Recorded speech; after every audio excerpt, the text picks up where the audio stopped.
Hi everyone, we are back at it. I hope you are enjoying the EU MDR and IVDR True Quality Summit series.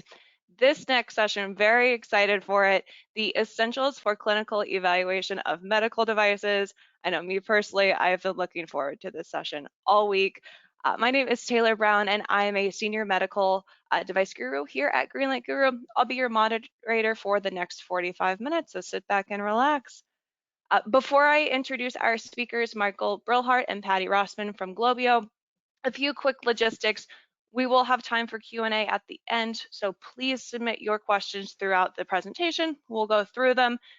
Don't worry, this entire presentation is recorded and slides will be made available for you to download on the Summit website. We are offering certificates of attendance, and that is going to be through our brand new learning resource, which is the Greenlight Guru Academy. It's about a week old.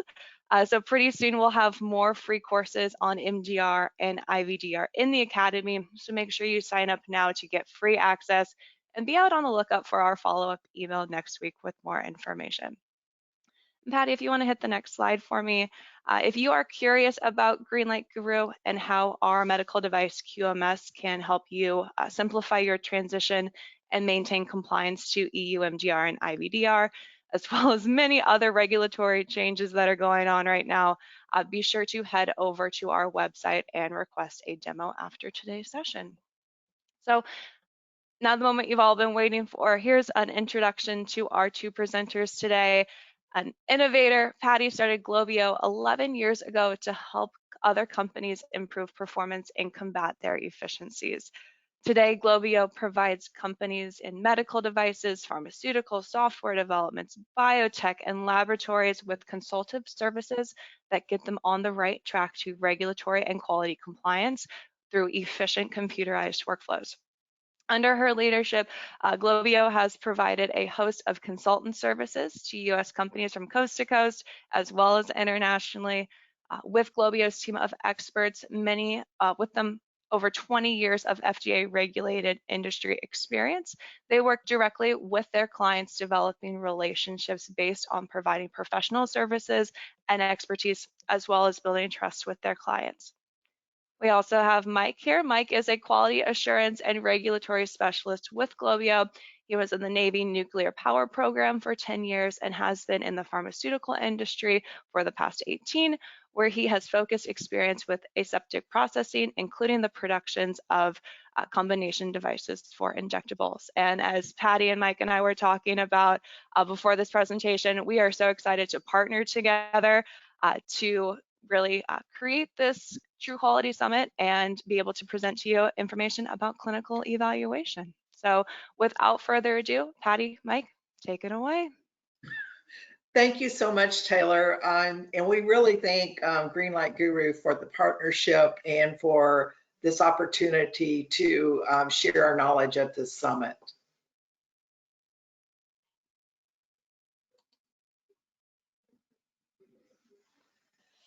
Today, we're going to be covering some definitions of clinical evaluations.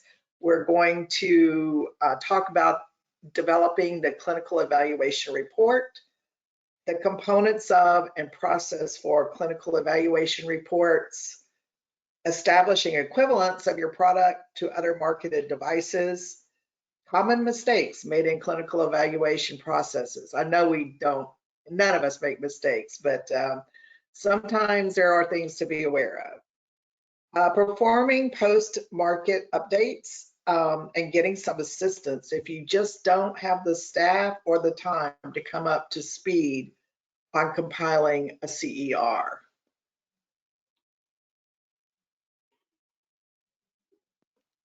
And Patti, I'm getting some feedback from the team. Looks like the bottoms of the slides are getting cut off. So are you able to maximize your presentation here? Let's see here. How's that? That gives us the entire slide. We will take it. Thank you. All right. Sorry about that, folks. Thank you for the feedback, though. I appreciate that. So let's start with a couple of very important definitions. Clinical evaluation is a procedure. It's a process. It's not just a one and done kind of thing.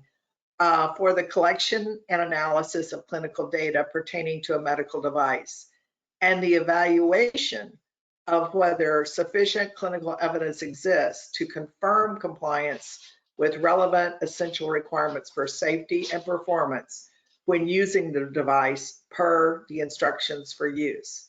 Now that's a lot of words, but what that means really is you have to evaluate, you have to collect data, and then you have to evaluate data. And you also have to show how that data confirms that your device has met the requirements for safety and performance. So clinical evaluation is an ongoing process. It's conducted throughout the life cycle of a medical device, and it's first performed during the development of the device in order to identify data that is needed to be generated for regulatory purposes. And it'll also inform if a new device clinical investigation is necessary or clinical trial is necessary, as well as outcomes that need to be studied.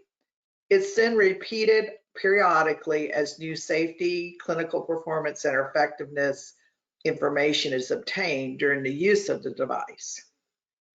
Then after you collect all this evidence, literature, trial data, etc., it's all compiled into the clinical evaluation report, or the CER.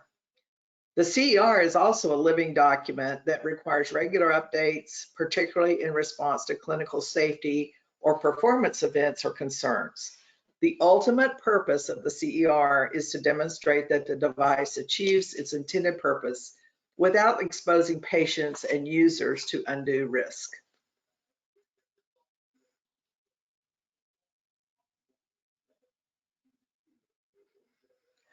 Why is the clinical evaluation report important? Well, it says it all there at the bottom of this slide. It's important because it documents that your device can perform as intended without compromising patients or user safety.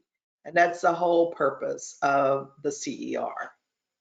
And the reason that you continually update the CER is that in the CER, you're establishing the benefit risk ratio, and things will come on the market that may increase or decrease your benefit, the benefit of your product, because there's new technology, more effective technology, and you also may have risks there that are mitigated by newer devices. So you continually have to look at your clinical evaluation report and see what has changed that may modify your benefit risk ratio.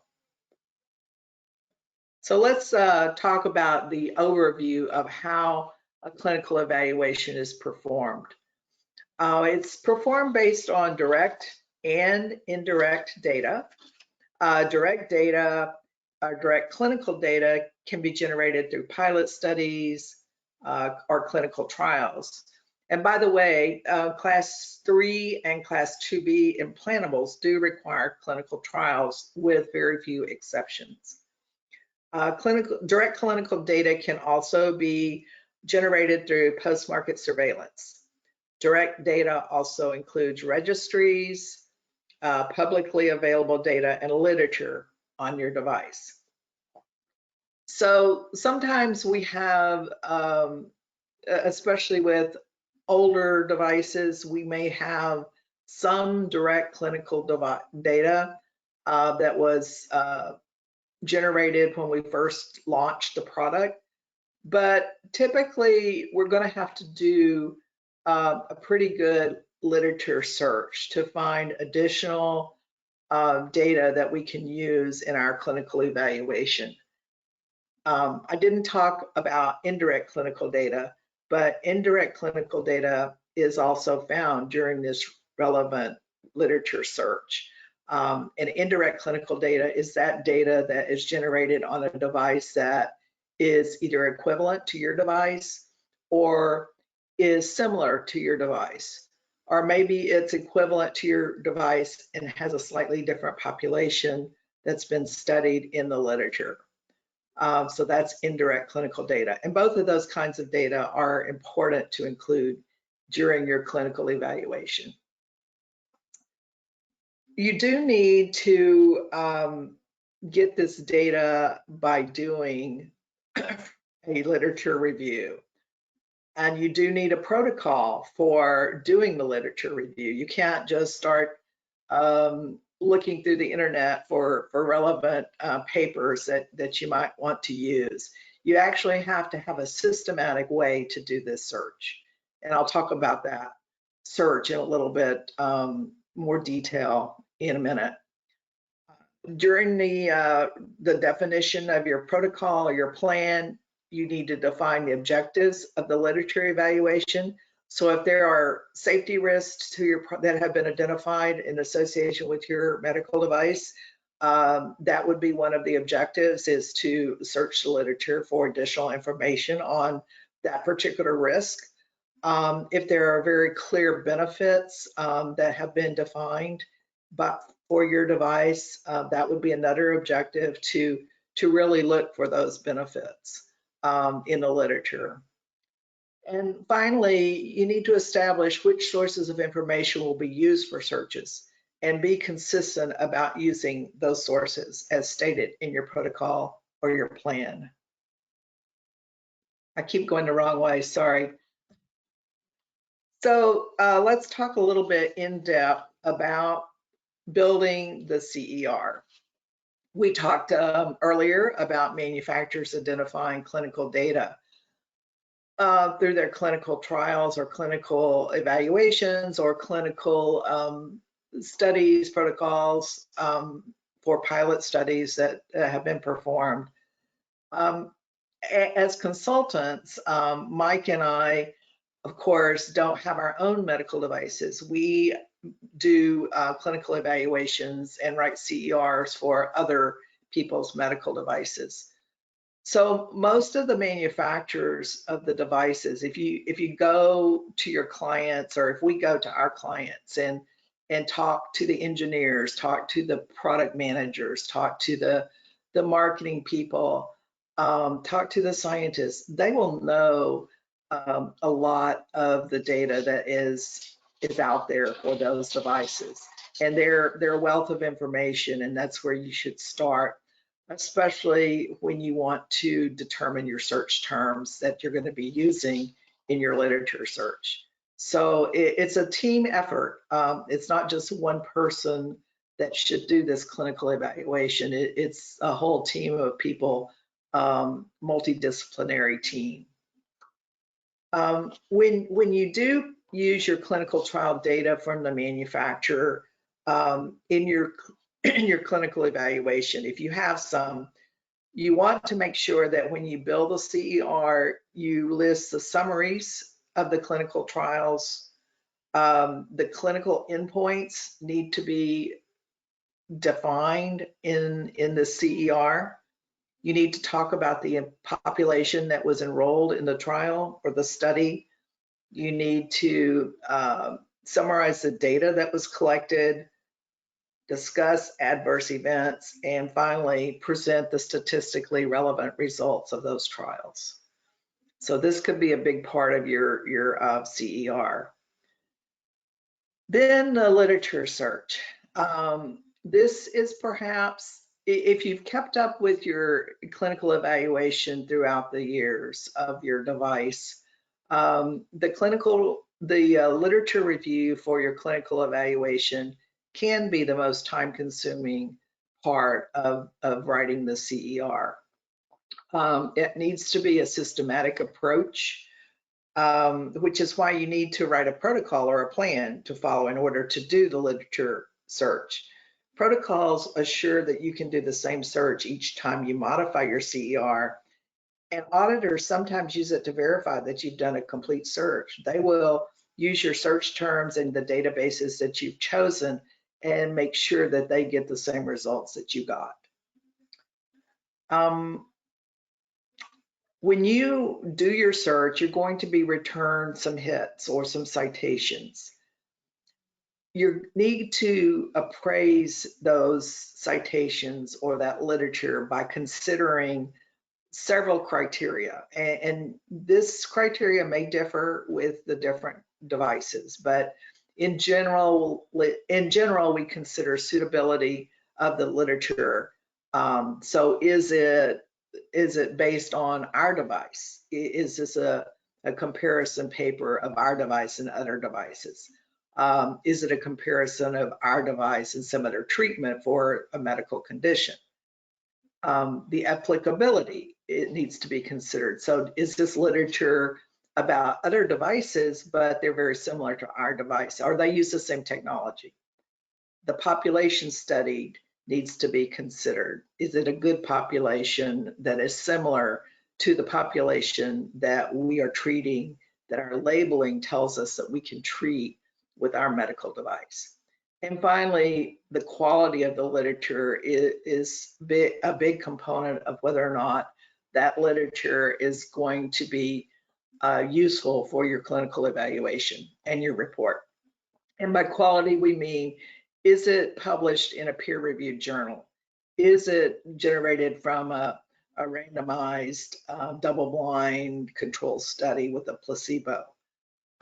Those things affect the quality of the literature. Or is it a government or a sponsored white paper, for instance, that is on a website for a competitor?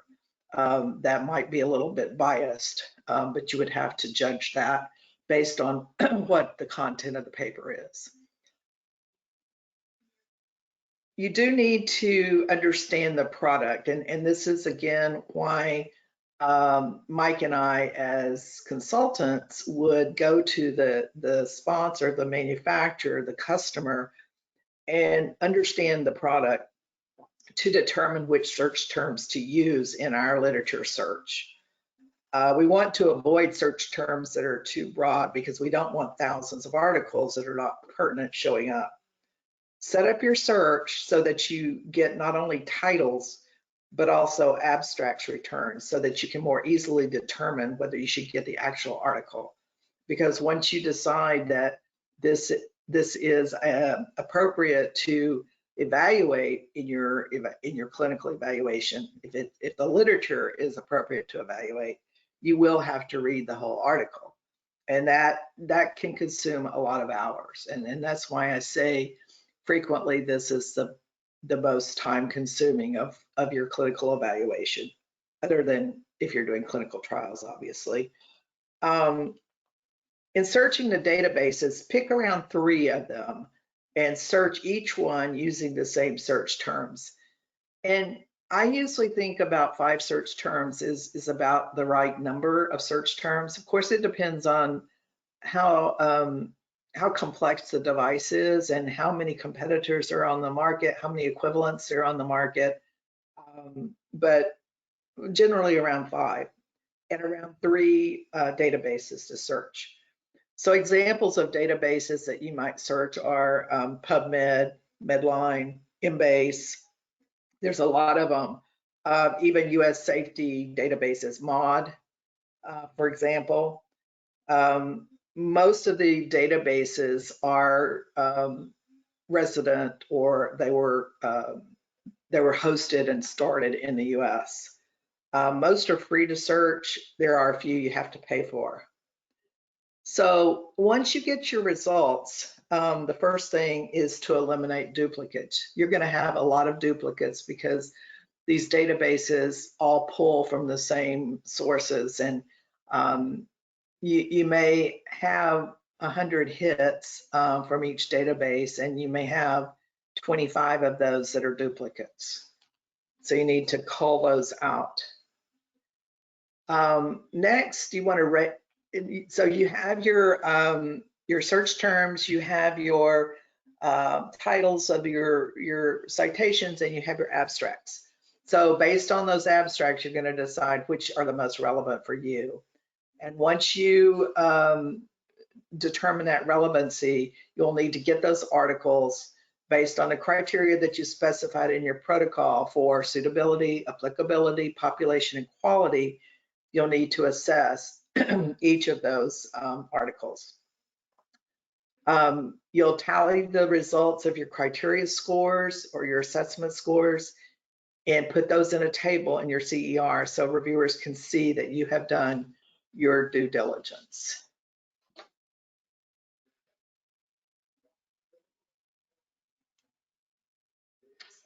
So just to summarize, for building the CER, you want to include your technology, the intended use of your product, the claims in your labeling about safety, performance, and effectiveness.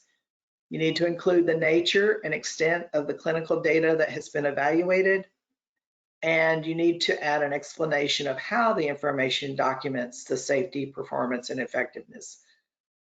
Don't leave it to the reviewers to determine how your data explains the safety, performance, and effectiveness. You really need to explain that yourself so that the reviewer can easily determine that you have done a good job in covering all of the aspects of your clinical evaluation, both safety and performance. Once you get your CER written and you're pretty happy with it, you need to obtain clearance from the notified body. The notified body will be looking in, among other things, for an in-depth assessment of state of the art. And they will be looking at that section in particular, in my experience at least. So state of the art, what does that mean? There's no definition of state of the art in the MDR. The state of the art is defined in MedDev 2.71 Rev 4.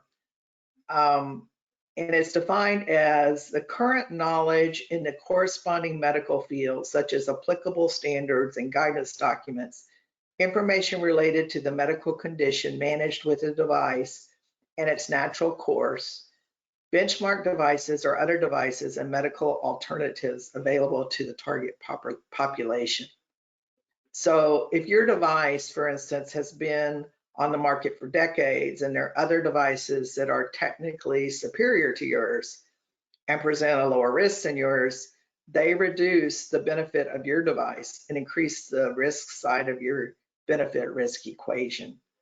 Now, state of the art in some vernaculars would mean the most recent technology, but in this case, what they mean by state of the art is the best practices that are in the marketplace, not things that are in R&D, not things that have been just considered.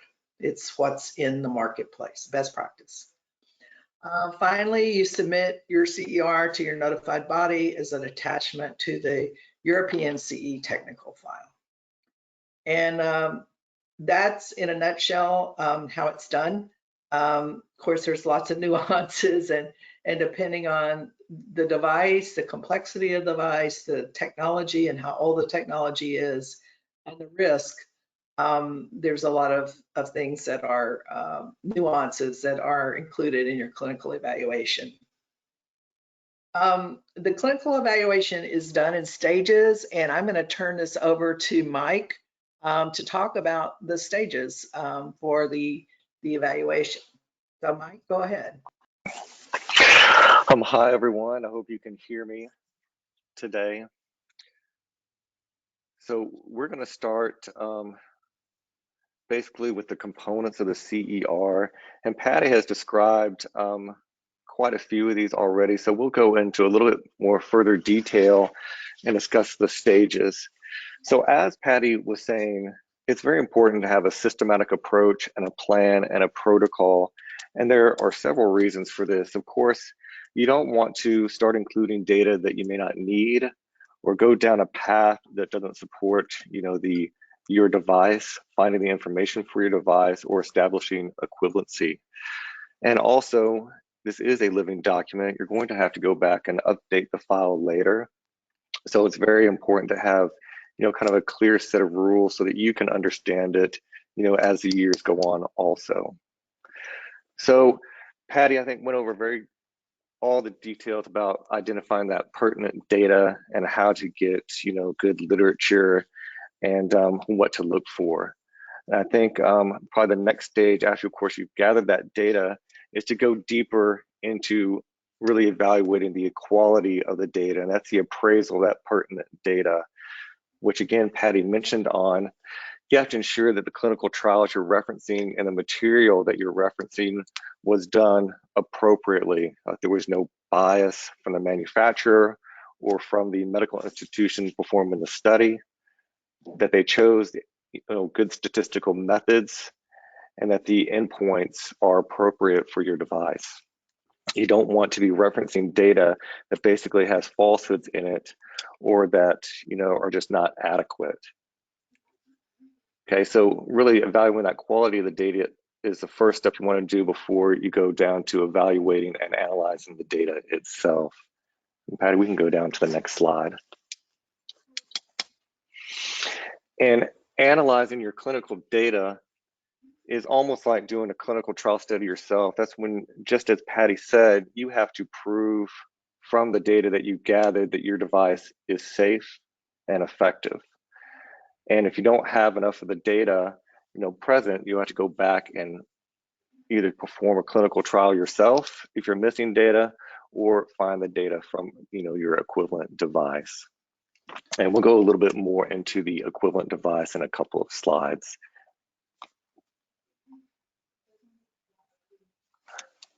Okay, so really those last two, qualifying your data and analyzing the data are probably, the biggest part of the CER, so you can demonstrate the safety and efficacy of the device, and then make conclusions based on that data, so the notified body will hopefully be able to follow your train of thought and your data and agree with you on that. All right, next slide, Patti. For establishing equivalency, the MDR kind of added some information to that was not really there before. First of all, get to my slide.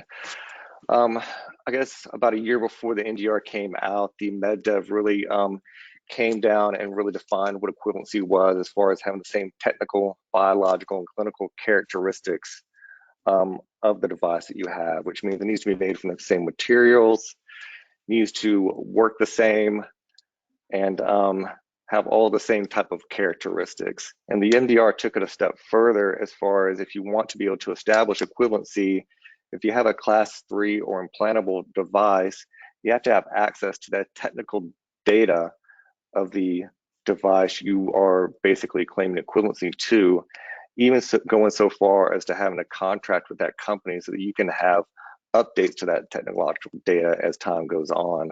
So it definitely made it more difficult for the class 3 and implantable devices to establish equivalency, and which of course could add more expense into getting your device approved if you have to do your own clinical trials to kind of fill in the gaps of the information that you're missing.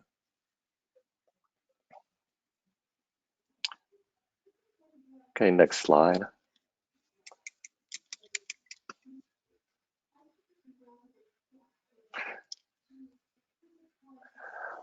Okay, so just going through, common mistakes, of course, is relying solely on literature.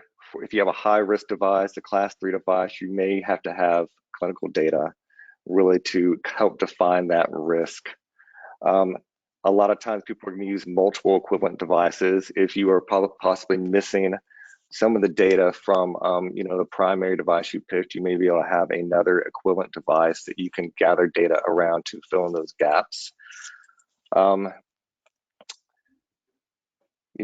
Filtering out your data and not going down an incorrect path for the data, following your plan, is another common mistake. To being able to basically not have a concise proof in your CER. Okay, and then as Patti mentioned, of course, you have to, get the consent from the notified body and feedback on your data. Rushing ahead to market a device without that will definitely get you into trouble, of course. Okay, one other thing that's kind of not mentioned here in a common mistake, I think we do mention a little bit in the other slide, is something Patti has mentioned as far as really having qualifications for your evaluators and the people putting together the CER. It is required to have a certain level of education and experience to do this performance, and it has to be documented in your CER. So like Patti said, having multiple people perform the CER, gather the information, perform a gap assessment when you think you have completed your CER in case you are missing data or missing explanations of your data is, very critical in the process. Okay, next slide.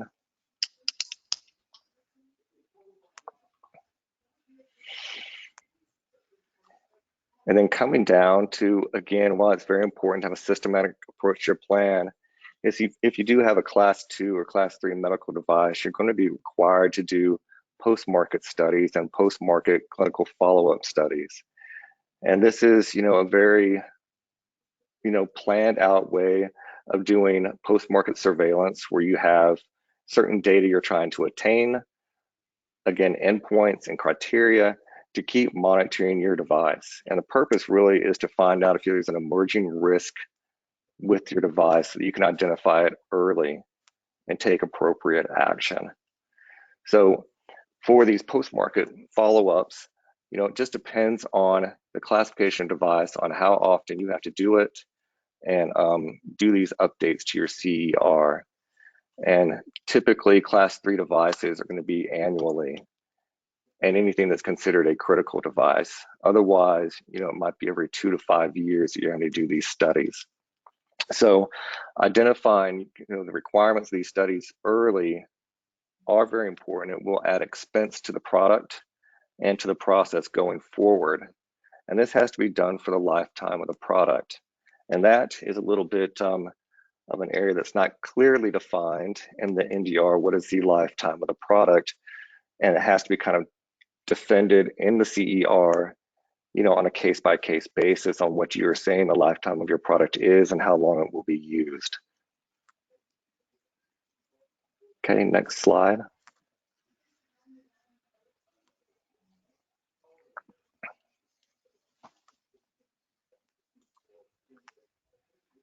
I don't know if Patti can hear us. Okay, so avoiding the pitfalls, we kind of already discussed these.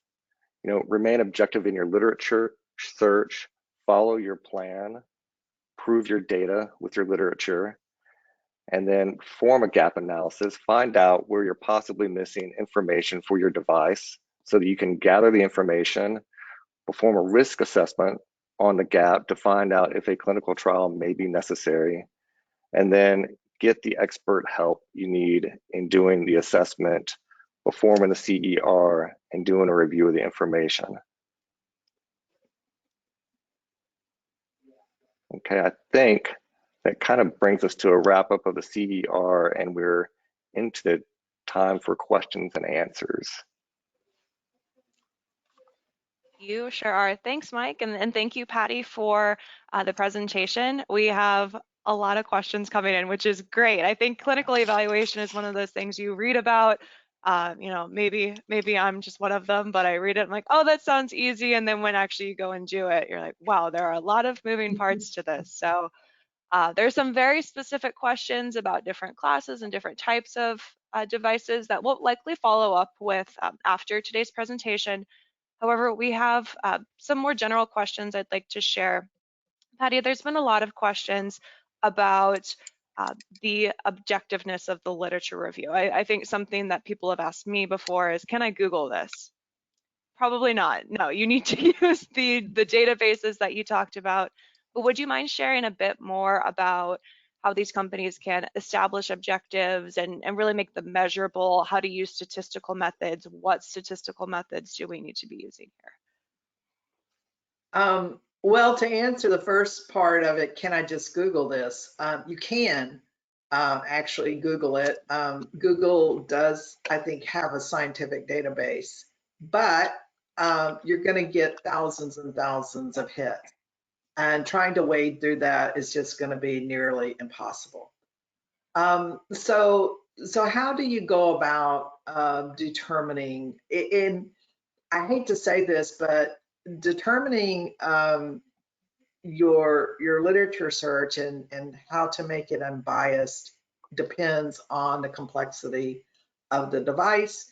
It depends on how long it's been in the market. It depends if the technology is old and there's no new technology, it's fairly simple. But if there is new technology, it becomes very gray in not biasing yourself and not biasing the reviewers. And that's why I think it's important to have a team. And on that team should be a statistician.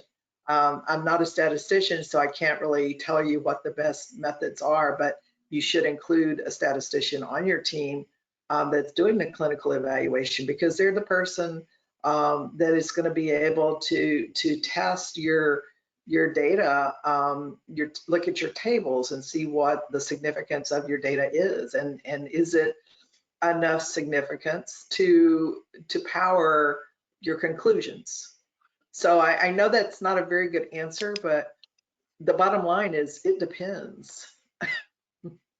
It's a pretty classic answer, I feel like, in the industry, and I think having rationale to back up any methods that you use and who is on your team, what credentials do they have. I like that you mentioned that as well. Exactly, exactly.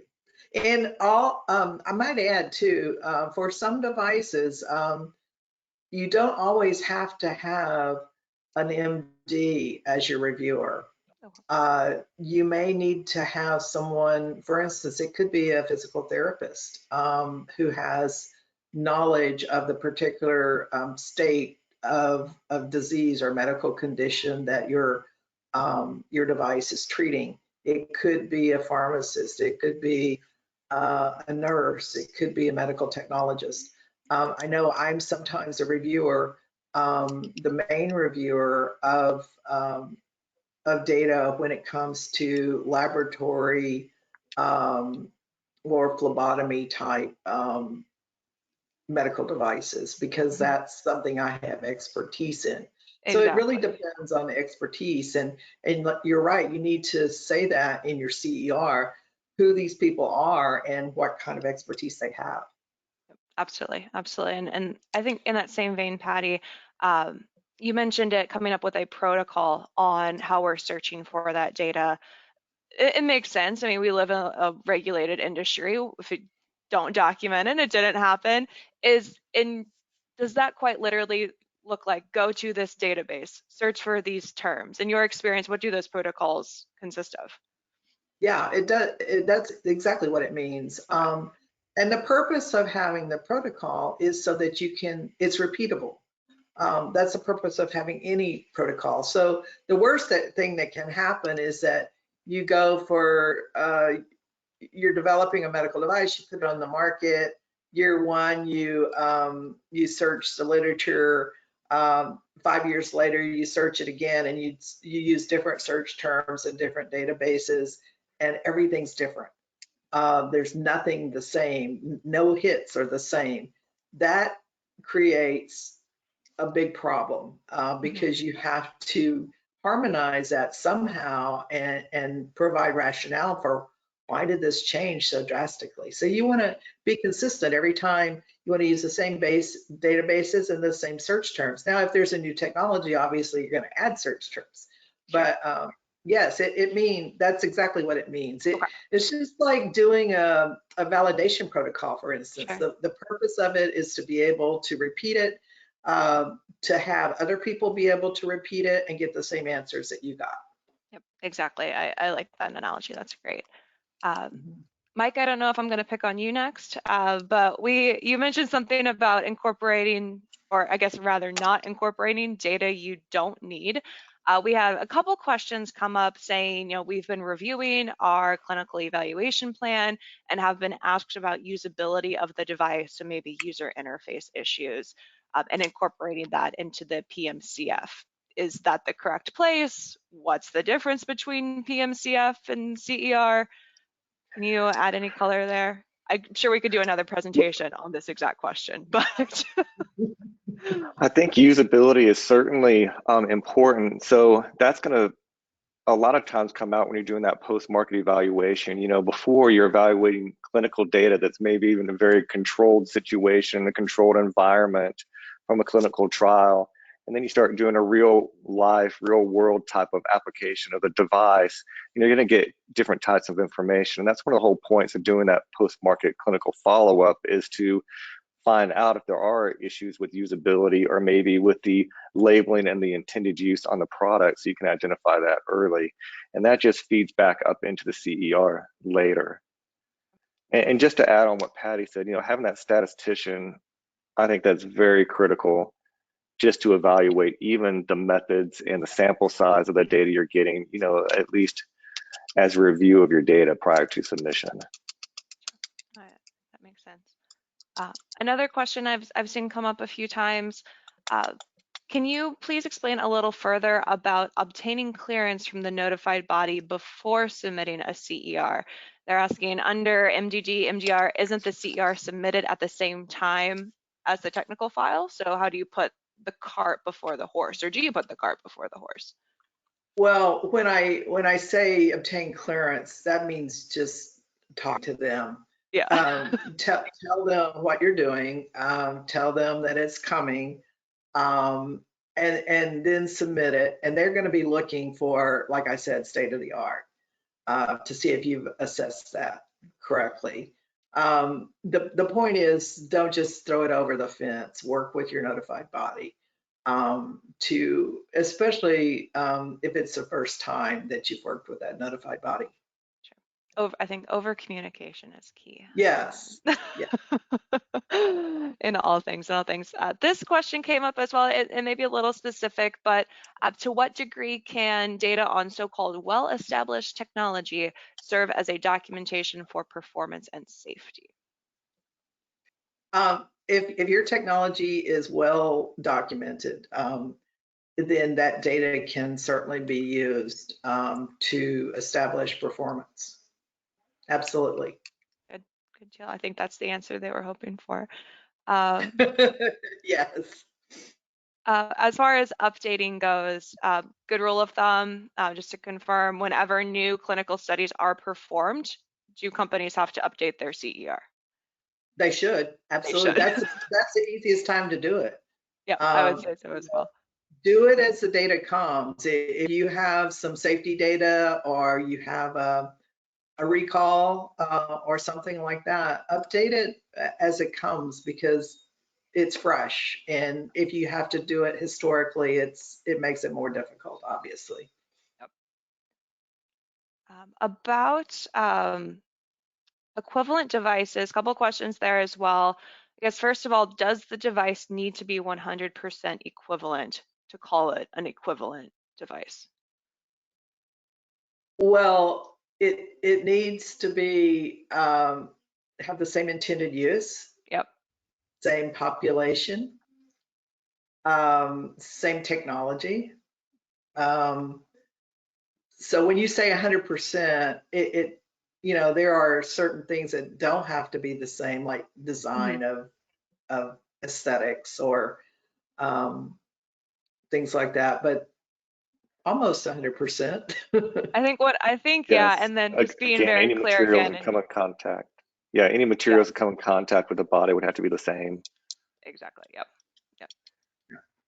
And then in that same vein, does that equivalent device, does that also have to be CE marked, or can it be a device being sold in a different market? It can be a device sold in any different market. Okay. I think that's also the answer they wanted to hear. I think this is an interesting one, and I think we might end here. We had a lot of questions come through, but this individual is saying the feedback we've received is that notified bodies are pushing back or are inconsistently reviewing CERs, which is a scary thought. Has your team received similar feedback? Any positive success stories that we want to share, perhaps? I think notified bodies are overwhelmed right now. Yes. And I think it's going to get worse.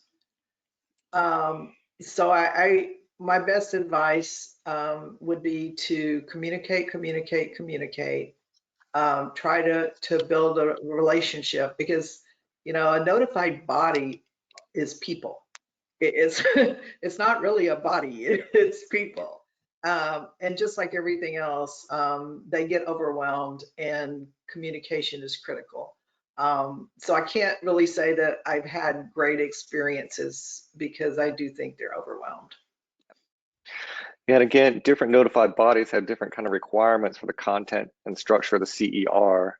There are some really good basic, I guess, structures out there in like MedDev Appendix 9, but they all may have different requirements. So finding that out earlier to get it in the right form that your notified body is looking for will definitely help.